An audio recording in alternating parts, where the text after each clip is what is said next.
Fresh campaign launched today to help children battling against obesity. Figures show that in places like Great Yarmouth, almost a quarter of children are classed as overweight when they start school, increasing to more than a third when they leave. Well, one boy who's already been helped by the Change for Life programme is Ollie Underwood from Galston. Natalie Gray went to hear his story.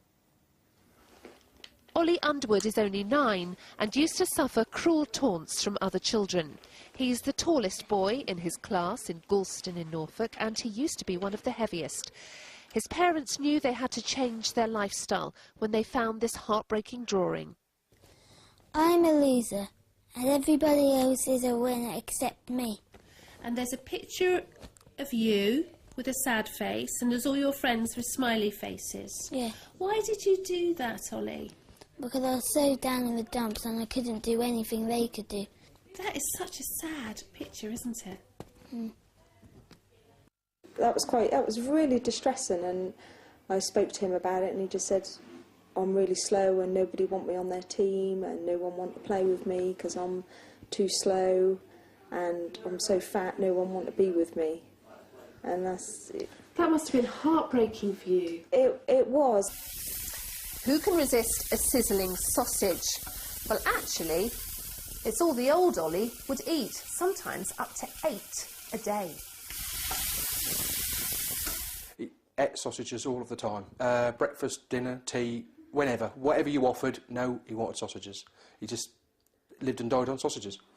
But all that's history after they signed up to a life-transforming 10-week scheme called MEND, aimed at children with weight problems. Standing for mind, exercise, nutrition, do it, it's a national scheme. But Ollie joined the one run by Great Yarmouth and Waveney NHS Trust. Ollie was very self-esteem very low, and he often referred to himself in quite a negative way. As the programme went through the 10 weeks, the end Ollie is now happy, he's proud of himself, he's positive about what he looks like and who he is. And for me, that's one of the most valuable things that Ollie's gained from the programme. And Ollie is moving more. He used to spend 14 hours a week on his gaming console and computer. That's been slashed to just 4 hours a week. He used to do just an hour of exercise a week. That soared to 6.5 hours. The result? A lower body mass index and baggy clothes. You wouldn't do this picture today, would you? No. Tell me what you'd do today. Who's going to also be in the winner pile? Me. And tell me why. Because I've now got faster, I can catch up with people. And in fact, I've actually won a game of kick post. I've beaten my mum in a vase. I've done quite a lot more than I had done before. No one's calling Ollie names now. In fact, they're fighting over themselves to be friends with him. And why wouldn't they? He's cool and confident, but more than anything, a winner. Natalie Gray, Anglia News, Galston in Norfolk. Well done, Ollie. Good for you. Yeah, absolutely. Be careful with that knife, though. You're going to start cutting carrots. Yeah.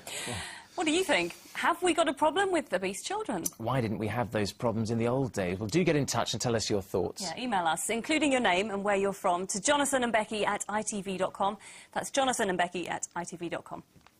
Right, next tonight, the council that's found itself in something of a PR pothole. The staff car park at Bedford Borough Council boasts a fine new surface, while many of the town's roads remain riddled with potholes. The work, which cost £38,000, was planned before the cold snap. But councillors have been accused of sending out the wrong message. Neil Bradford has the story.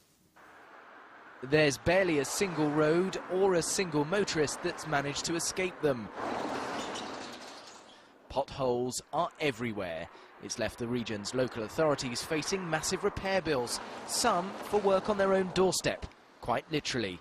Bedford Borough Council has just spent £37,000 repairing potholes in their staff car park. News that has angered members of the British Forces Scooter Club, who have regular meetups in the town. They should look after the county council payees that pay the council tax and actually look after the roads that we're using, rather than the convenience of their parking areas. With riding bikes, the potholes on the road are more important. You come out of my street and there's potholes everywhere, and I'm banging up and down on my scooter. It's terrible. Yeah, really bad. Absolutely diabolical, to be honest with you. The borough's deputy mayor has defended the decision to resurface the car park and insists repairing roads remains a priority. Unfortunately, the contract was placed months ago, and Borough Hall, like a lot of things which the old county left us, was in a deplorable state, and for health and safety reasons the car park had to be repaired. We're spending £6 million nearly on roads. We're repairing over 800 potholes a week, and we're trying to get the roads back to some kind of condition, but they were left in such an appalling state that it's going to take a little while. Repairing the damage of the recent cold snap will cost councils in our region more than £35 million. 20 million in Suffolk alone. Northamptonshire County Council estimate a bill of 10 million, while in Norfolk the cost is put at 4.25 million. The bill for Central Bedfordshire and Bedford Borough Council is almost £500,000. Essex, Cambridgeshire and Hertfordshire County Councils say they're still assessing the damage. Conservative councillor Tom Wootton, previously responsible for highways in Bedfordshire, says resurfacing Borough Hall's car park sends out completely the wrong message.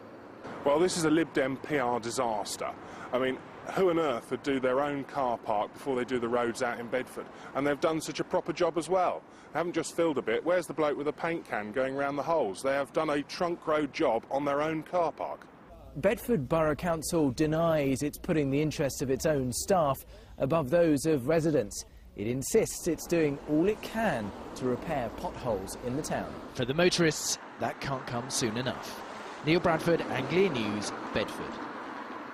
It's just gone 60 minutes past 6. You're watching Anglia Tonight. Now, for any difficult to talk about, but for one girl from Suffolk, the effects of bullying are all too clear to see. At just 12 years old, Sophie Nixon lost her hair, a reaction to the stress she was under.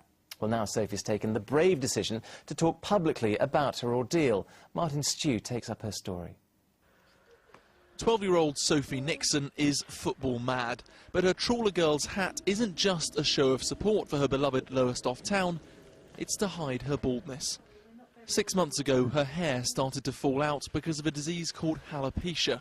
The condition was triggered by the stress of being bullied at school.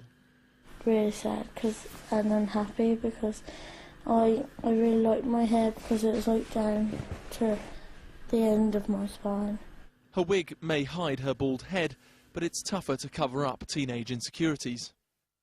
People said, "Oh, you got your hair better," and I was like, if you put it that way, you can see it like that. But then I knew that I couldn't see it like that because it was only a wig. Sophie was victimised by a group of girls for 2 years before she found the courage to tell anyone about it.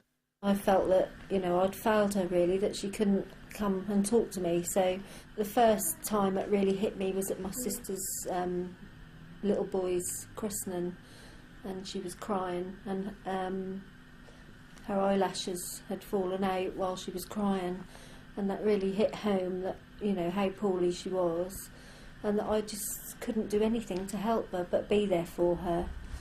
Now Sophie's fighting back. She's taken up martial arts, not to beat up the bullies, but to boost her self-esteem. And with the help of her family and specialist support from her school, she's gradually growing in confidence. And they've helped her not feel so insecure about herself and to believe what's inside is beautiful. And she is beautiful. And we're going to get through this together, aren't we? Don't do what I done.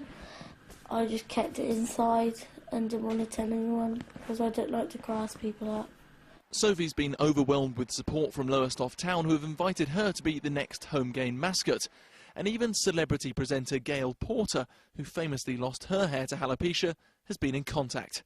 With their support, Sophie's confident she's strong enough to put up with any bully. Martin Stew, Anglia News, Lowestoft.